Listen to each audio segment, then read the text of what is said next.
तो बात करेंगे आज बांग्लादेश में बढ़ते हुए चाइनीज इन्फ्लुएंस की और खासतौर से चाइना के एम्बेसडर ने आज जर्नलिस्ट से बात करते हुए कुछ ऐसा कह दिया कि हाँ, किसी भी और कंट्री की बांग्लादेश में जो दखलंदाजी है दखल-अंदाज़ी वो चाइना पसंद नहीं करेगा। नहीं करेगा। सीधा इशारा भारत की ओर से था, इशारा यानी किसकी कि तरफ है? अब सीधी वार्निंग दे दी कि आप बांग्लादेश के अंदर अपना इन्फ्लुएंस बढ़ाने की कोशिश ना करो। यहाँ पर मैं हाँ। काफी हूं अपना इन्फ्लुएंस बढ़ाने के लिए। अमेरिका के ऊपर तो अटैक नहीं है क्योंकि अमेरिका का अपना इन्फ्लुएंस है, उनके अपने सारे कंसेशन जो मिलनी चाहिए थी, जो शेख हसीना के टाइम में नहीं मिली थी, अब वो सारी कंसेशन इनको पूरी मिल चुकी हैं। क्या बात! तो एक किस्म से बांग्लादेश के दोनों हाथों में लड्डू हैं, एक हाथ में लड्डू। उनके इस समय अमेरिका है और एक हाथ में इस समय चाइना है। तो एक किस्म से कहा जाए तो जो कंडीशन है इस टाइम बांग्लादेश के लिए वो कंड्यूसिव है सपोर्ट के लिए। अब उसके बाद देखा, इंडियन खुद मान रहे हैं कि बांग्लादेश इस वक्त ठीक से रगड़ा लगा रहा है। चाइना ने भी बांग्लादेश के हक में बात कर दी है। चाइनीज जो एम्बेसडर है उसने भी इंडिया को लताड़ के रख दिया, आंखों में आंखें डालकर बात कर दी। उन्होंने कहा कि भाई खबरदार, अगर बांग्लादेश के अंदर दखल अंदाजी की या इन्फ्लुएंस बढ़ाने की कोशिश की या हमारे जो आपस में ताल्लुकात को ख़राब करने की कोशिश की तो फिर हमसे कोई बुरा नहीं होगा। अब देखें कि दोनों हाथ में वो कह रहे हैं कि लड्डू है, एक तरफ अमेरिका है, एक तरफ चाइना है। तो बांग्लादेश तो इंजॉय कर रहा है, दोनों को इस्तेमाल कर रहा है। ये बांग्लादेश की जो फॉरेन और डिप्लोमेटिकली जो पॉलिसी है, मैं तो कहता हूँ दोस्तों बहुत ही शानदार मुझे तो नज़र आ रही है। अस्सलाम वालेकुम दोस्तों, मैं हूँ एहसान खान और आप देख रहे हैं यूट्यूब चैनल एहसान रिएक्शन विद एहसान। बहुत बड़ी खबर है। चाइना के जो एम्बेसडर हैं, रश्तुदूत हैं, जो बांग्लादेश में ढाका में, अब उन्होंने भी मीडिया से बातचीत करके कमाल कर दी है। जो उन्होंने उसमें कहा है भाई वो सुनने वाला है। उन्होंने साफ साफ इंडिया को शटअप कॉल दे दी है कि भाई इन्फ्लुएंस बढ़ाने की कोई ज़रूरत नहीं है बांग्लादेश में, और हमारे जो ताल्लुकात है उसको तोड़ने की भी ज़रूरत नहीं है।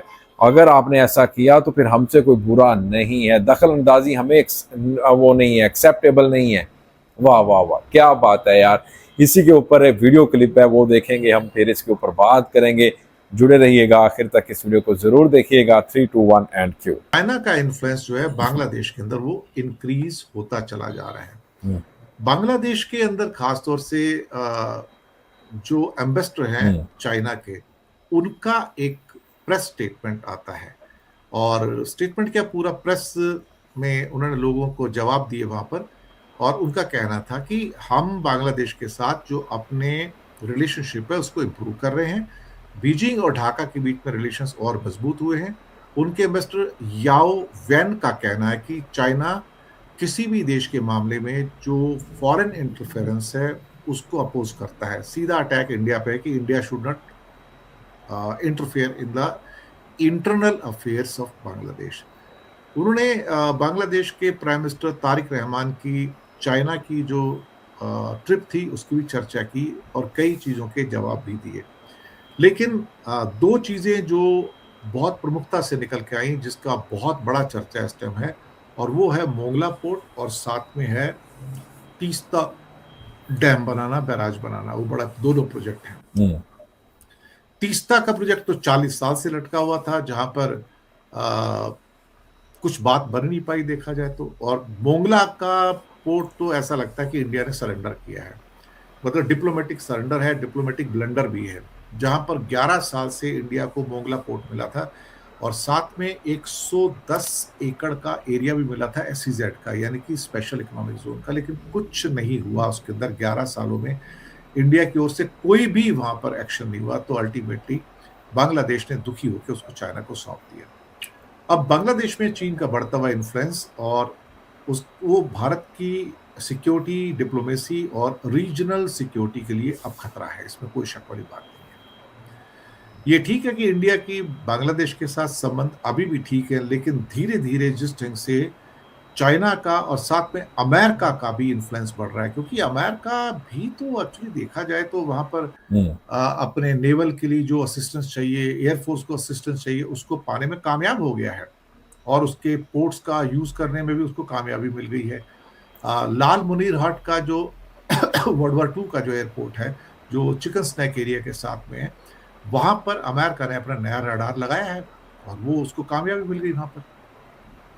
तो लंबे समय से साउथ एशिया में इंडिया को घेरने के लिए स्ट्रिंग ऑफ पर्ल्स की पॉलिसी यानी कि मोतियों की माला, इस स्ट्रैटेजी के ऊपर चाइना काम कर रहा था ताकि पूरे चारों साइड से इंडिया को घेर लिया जाए। पाकिस्तान, श्रीलंका, मालदीव, नेपाल, भूटान, उधर म्यांमार, बांग्लादेश। तो अब इंडिया के लिए पूरा एनसर्कलिंग जो होता है ना वो कंप्लीट हो गया है। कहने को चीन बांग्लादेश का सबसे बड़ा लार्जेस्ट ट्रेडिंग पार्टनर है और उसका $24 बिलियन से ज्यादा का ट्रेड है। बांग्लादेश का इंडस्ट्री और टेक्सटाइल सेक्टर अपनी मशीनरी, रॉ मटेरियल और इलेक्ट्रॉनिक इनपुट्स के लिए पूरी तरह से चाइना पे डिपेंडेंट है। बांग्लादेश BRI का मेंबर भी है, यानी कि बेल्ट एंड रोड इनिशिएटिव जो है।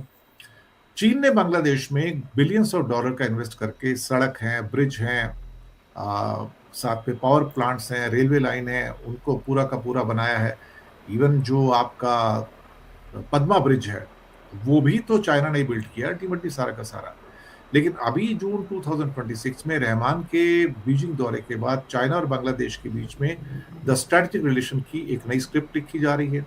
इस ट्रिप के दौरान दोनों कंट्री के बीच में डिफेंस, डिजिटल इंफ्रास्ट्रक्चर और जो सी पोर्ट्स हैं उसको लेके 13 इंपॉर्टेंट समझौते हुए, यानी कि इंडिया के लिए चिंता बढ़ने वाली बात है।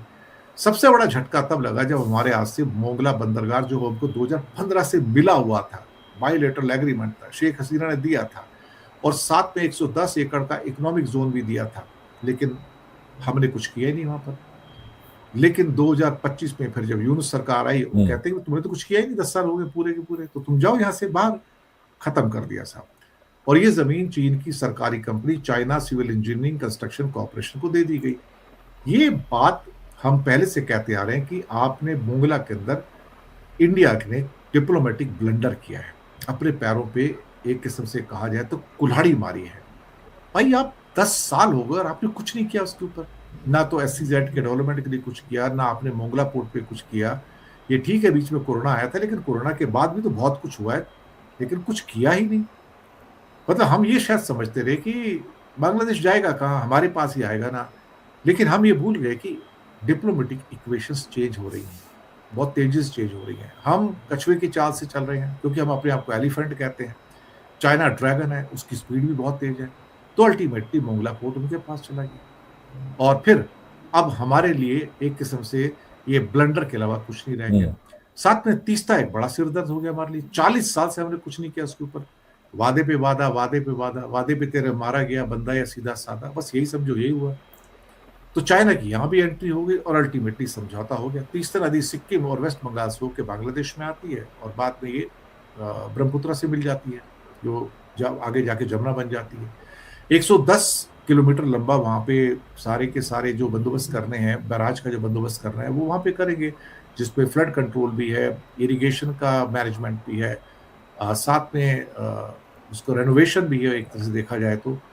इसके लिए करीब करीब काफ़ी बड़ा पैसा चाहिए था और सारा का सारा पैसा इंस्टॉलमेंट के ऊपर चाइना देने को तैयार हो गया और 2-3 साल के अंदर प्रोजेक्ट 4 साल के अंदर बना के पूरा तैयार कर देगा साहब। इंडिया के लिए मुसीबत ये है कि अब सैकड़ों चाइना के जितने भी इंजीनियर्स हैं या टेक्निकल एक्सपर्ट्स हैं वो सारे चिकन स्नैक पे आके बैठ जाएंगे। अब बैठने वाले 2 महीने के अंदर अंदर। तो साथ में चाइना के एम्बेसडर ने आज धमका भी दिया, वो मैंने आपको बताया कि कोई भी बाहर का मुल्क हमारे केस में दखलंदाजी करने की कोशिश ना करे।